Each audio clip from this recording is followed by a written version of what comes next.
Your boy Jim here.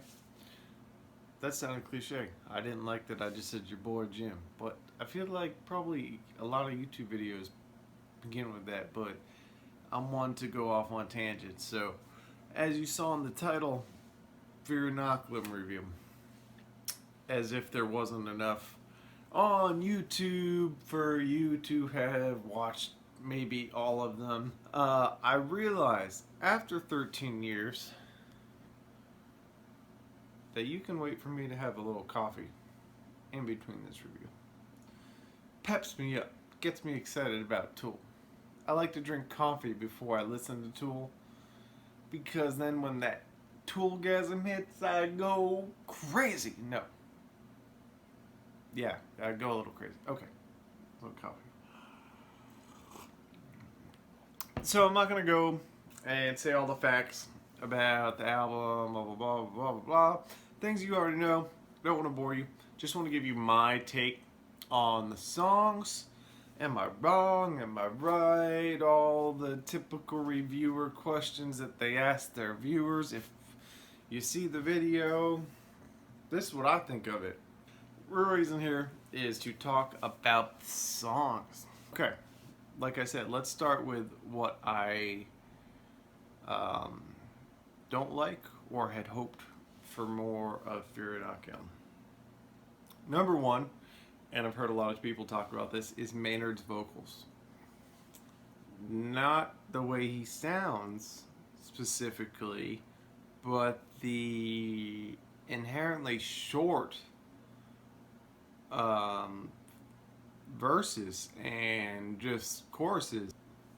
I want to put it out there right now that this album is the band, and when I say the band, I mean without Maynard. This is their album. As Tool fans know, Maynard doesn't really participate in the making of the actual instrumental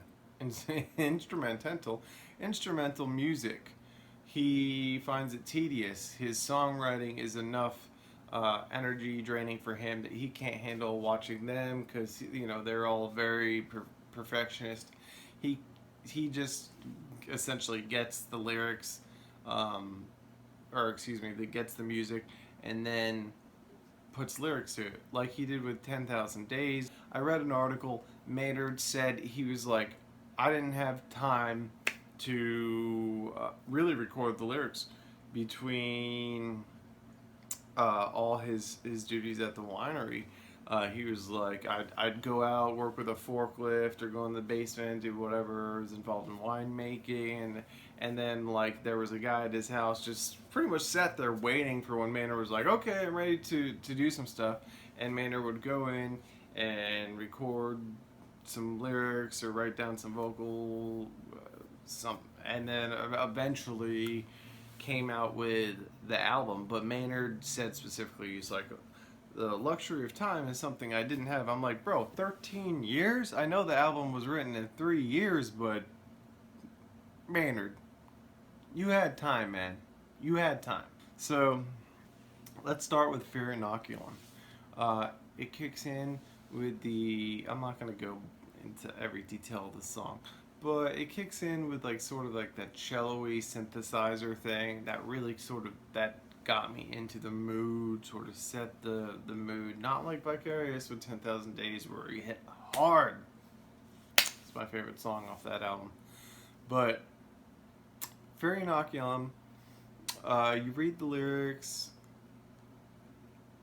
and honestly, they're pretty straightforward. As far as Tool goes, this whole album at face value is pretty straightforward lyrically, and more so than any other Tool album I've heard. And I don't know if that's because Maynard didn't have time, or he didn't have the whatever, or that's what he wanted to do. They'll never tell you because well, you can only speculate. So Fear Inoculum, the only info I got from Maynard that I could find was that you're either inoculated from fear or inoculated by fear, which both makes sense because if you consider how inoculations work, they actually inject you with a dead version of the bacteria or virus, and that causes your body to become immune. So if someone's been like afraid their whole life, eventually it's either going to make them weaker or stronger. So he's saying it could go either way. Maybe there's been so much fear that uh, you become inoculated to it. Like you reach a limit. Or he's saying like, I'm done with this. But really, the message I got off the first track is that he's basically saying he had a lot of fear about how long it took to put out the album. I like the bless the immunity lines. I like the exhaling contagion stuff. Um, the long overdue pressure, blah blah blah. It's to me it's just him saying like, hey, I felt a lot of fear and pressure over this album. He even said he's like, I woke up one day and realized it's been 13 years. Am I even as important as I think I am? Which I think, as we all have seen, he is. Um, so face again to me, face value. You could there's different ways you could play on it. Numa, the second song. It's my friend's favorite song. Definitely one of my favorite songs. I mean, it's not like you can not really have a favorite song, but there is a least favorite song. We'll get to that later for me. But Numa, I love it when he's talking about the lyrics. When he's talking about "Wake Child, Release the Light." Just the way they did that with the vocals, it's it's like otherworldly. Like I love it. I love the idea of Numa. Um, it's a continuation of the exhalation, inhalation, breath, spirit, become Numa. Obviously, Tool's going with uh, their whole sort of progression ever since, well, not ever since Alvarez, but before that. But really, that we're all one. We're gonna recall and realize our connectedness.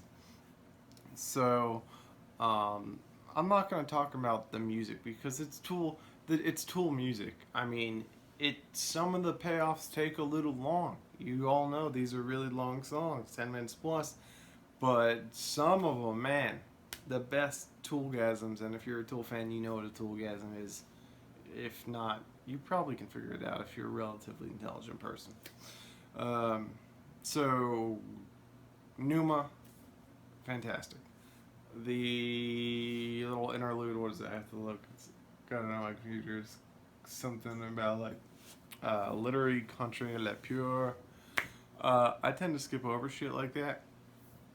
I know they didn't even put it on the CD. You have to download it.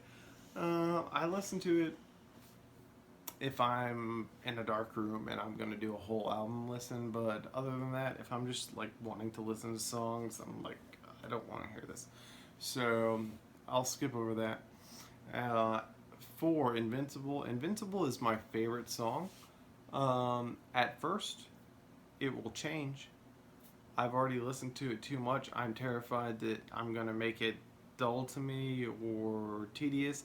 Though it's like every Tool song you hear, there's 3 or 4 songs in each one of those. So there's so many different parts. I just have to listen to them, get my headphones in, pay attention to every little noise, sound.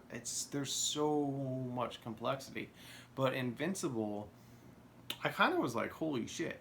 Maynard, again, like I mentioned, straightforward lyrics. He's talking about, hey, we're all getting older. When I was back in '93, like, I was invincible, angry. But now he's like, I'm getting older. That he's like, I don't want that anger. Shield down. He's weapon out, belly in. For some reason, it reminded me of the movie 300. I don't know. Kind of like Maynard, like a Spartan warrior. I actually met before a Tool show in Denver at a Hooters bar, one of Tool's roadies who knew Maynard quite well, and I asked him about Maynard. He said Maynard really just talks about wine, but also that he doesn't give a shit. He used to hate on all these bands for the crap they put out, and that's why he started his band in L.A.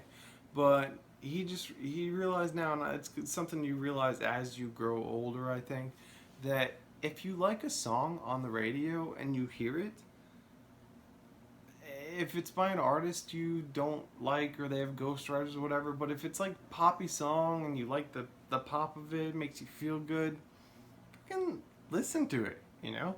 You don't have to respect it. You don't have to be like, this is art. Like when I listen to Tool, I'm like, this is art. But it's like, okay, when you're at a party and they got like some bumping music and it's some dumb, really like dumb crap lyrics, you're not listening for the lyrics. You're listening for the beat, the chords, the progressions that, you know, are just going to appeal to the human ear. So Maynard, that's what he said. Maynard talks about wine, and he talks about how, you know, he's like, I feel much freer that I can listen to what I want to now without that anger and aggression like, oh, that's just crap because Taylor Swift or whatever. I even heard a couple Taylor Swift songs where I was like, oh, I kind of like the hook. I still hate Taylor Swift, and I'm pumped that Maynard is pushing him off the list, and Taylor Swift fans are pissed. I'm like, Taylor Swift fans want to go against Tool fans? They've got another thing coming. I can't even go into that. So Invincible, he talks about being old.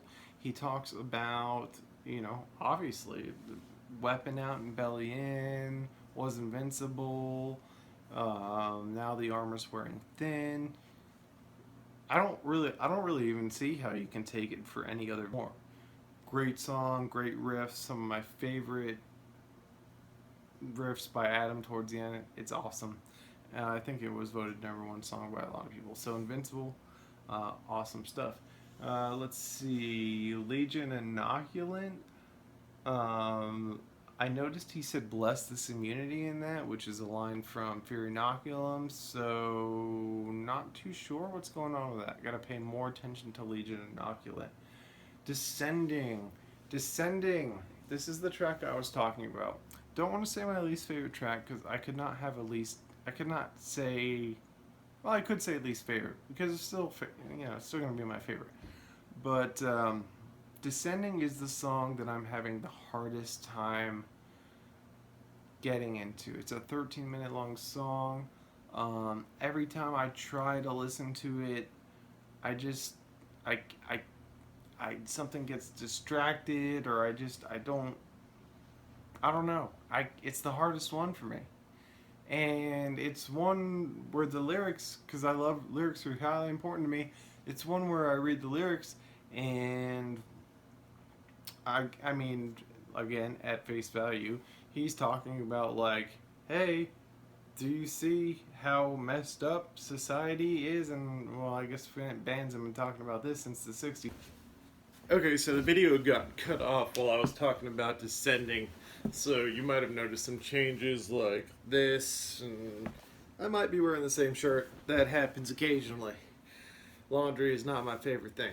Besides that, okay, so I was talking about Descending. Again, like I've said, I think this is one of his most straightforward albums lyrically. Descending, obviously Maynard is seeing, I don't know if it's related to possibly Donald Trump or just the government or just the mentality of people nowadays with technology and our sense of entitlement. You know, these are really all issues, like I started to say, that bands have really always talked about, so it's not really something original. But what Maynard's doing is more so he's really, and it says in the song, a call to arms and order. You know, we're going to see our end. He says our swan song is coming if we don't all get together. And he could be talking about climate change, you know? I don't know. Like I said, I just need to get into Descending more lyrically, reading them. They're some of my favorite because I don't know if that's just what happens when you get older. You start to think oh my gosh, the whole world's falling apart, and then it's really just the same, and we just keep going in the circle or the spiral or whatever you believe. So, one thing I did want to point out about the sending that I thought was interesting was if you look back to Anima, however you pronounce Anima, I just always am going to pronounce it Anima no matter what anyone tells me. Um, the song, he wants to see the world crumble. He wants it washed away. He wants California to fall in the ocean. He wants the the end of the world. He's like praying for rain and torrents and tidal waves. And here, I don't know if this is the mature manner, he's changed his mind. He's like, I know. He's like, we need to all band together, as one. It's in opposition to the song Anima. I'm not even, I don't even know what to say. It's not Anima, it's Anima. Okay, so that I thought was interesting. Okay, culling voices is going to be the most difficult one to understand what Maynard's talking about. I think it's the least straightforward song, and I really like the song when he's talking about psychopathy. Don't you go throw that at me. I've gone through some things myself. I'm sure a lot of you have as well. So it sort of gets related, and sometimes because of things that have happened in my life, people will be like, "Oh, it's just because you're crazy or you had this happen or whatnot." So I get what he's saying. He might be he's kind of saying like, "Hey, we all got issues. Don't point your finger at me. You know, you're the man. I'm the man. He's the man as well. Point that finger up your a hole, right? That's what Maynard says." So, culling voices is the second most distant track for me. Again, I just keep getting distracted. So those are the two that I'm going to pay the most attention to coming up, because Culling Voices has some, especially towards the end, there's some great payoffs musically. I really like the piano or synthesizer in the beginning of Culling Voices. Good stuff. And then we come to probably a tie between my what I said earlier was my favorite song, Invincible, and Tempest, or Seven Tempest is how you pronounce it. Because Seven's the theme on the album. Adam wanted to call it the seventh album or something of that nature. Seven is a highly spiritual number. I'm sure many of you know this. It most commonly is referred to as God or heaven. Or if you just look up seven and all the different meanings of it, the days of creation, seven chakras. There's all kinds of spiritual things seven's tied to. So, but Tempest, uh, when I saw it was a 16-minute long song, I was dreading it because I'm like, oh no, if it's a slow 16-minute long song, it could just put me to sleep. And it starts slow, but then it hits and it doesn't stop. Literally about halfway through, I almost had to turn it off because I was like, "This is too intense." It's like a 15-minute Toolgasm. It's amazing, and a lot of people have been saying, Adam grabs it. His riffs are insane.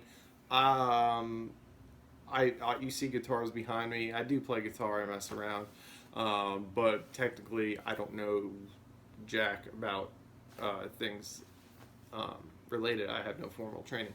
And I was reading an article talking about 21/8 time signatures that Adam's using and all these things, which is a incredibly difficult time signature to do. So that's the type of stuff I think that drove Maynard crazy and why he doesn't really participate in the making of the music and more just the lyrical side. So, but Tempest clearly to me seems to be about narcissists. That hits very close to home for me. I'm not going to talk about why right now, but if you are familiar with narcissism, the pretty much the way he describes it is, you know, exactly that. That's exactly how a narcissist is going to be. They can't change, and I thoroughly believe people can change, except for them, because my experience with them. And they do. They'll lull you into this false sense of serenity. They'll actually lift you up just so the fall, when they're mean or whatever they do to you, is more painful, because that's the only way they find pleasure in their lives. And they don't have empathy. I mean, look up narcissistic personality disorder. Tell me that's not what Maynard's talking about. I love the song. I mean, it's probably my favorite, and I'm guilty of wanting to hear these songs all the time. But the thing is, I don't always have the time to listen to the whole song, and that's just not how to do it. So I know the beginnings or the first halves of these songs better than I know the second halves, and that's just I need to stop that. I'm gonna put on the shorter Tool album so I can get my Tool fix, and then when I'm ready to sit down, close my eyes, and really get into this album, that's what I'm gonna do. That's it. I hope you have a great day and spiral out.